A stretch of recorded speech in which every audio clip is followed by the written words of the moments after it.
क्या किस्मत सच में बदल सकती है एक दिन में, जब भक्ति ने असंभव को भी संभव कर दिया।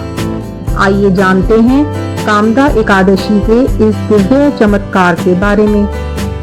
बहुत समय पहले रत्नपुर नाम की एक समृद्ध नगरी थी, जहां गंधर्व, किन्नर और अप्सराएं निवास करते थे।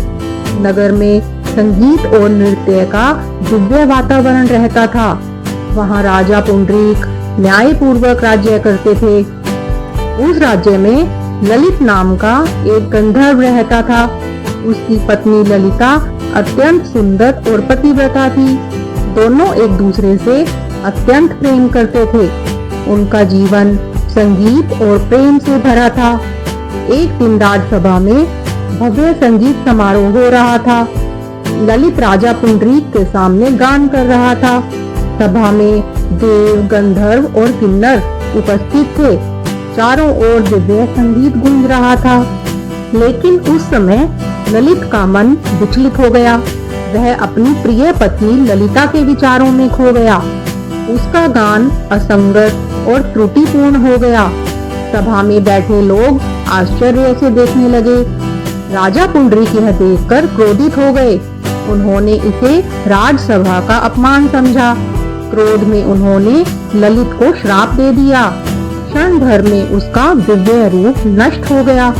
राजा के श्राप से ललित भयानक पिशाच बन गया। उसका शरीर विशाल और डरावना हो गया। वह जंगलों में भटकने लगा। ललिता अपने पति की दशा देखकर रोने लगी। वह अपने पति के साथ जंगलों में भटकती रही। वह मुक्ति का उपाय खोज रही थी। एक दिन वह विंध्य पर्वत पर पहुंची। वहां उसे श्रृंगी ऋषि का आश्रम मिला। ललिता ने विनम्रता से ऋषि को प्रणाम किया और उन्हें अपने पति की सारी कथा सुनाई। श्रृंगी ऋषि ने उसे एक उपाय बताया। उन्होंने कहा, कामदा एकादशी का व्रत करो।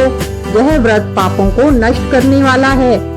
इसका पुण्य अपने पति को अर्पित करना। ललिता ने श्रद्धा से कामदा एकादशी का व्रत किया। उसने भगवान विष्णु की भक्ति की। पूरी रात प्रार्थना और ध्यान किया।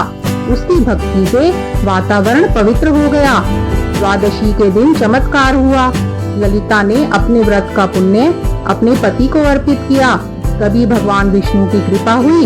ललित का पिशाच रूप समाप्त हो गया। दोनों ने भगवान विष्णु को हृदय से धन्यवाद दिया। कामदा एकादशी की महिमा से श्राप समाप्त हो गया।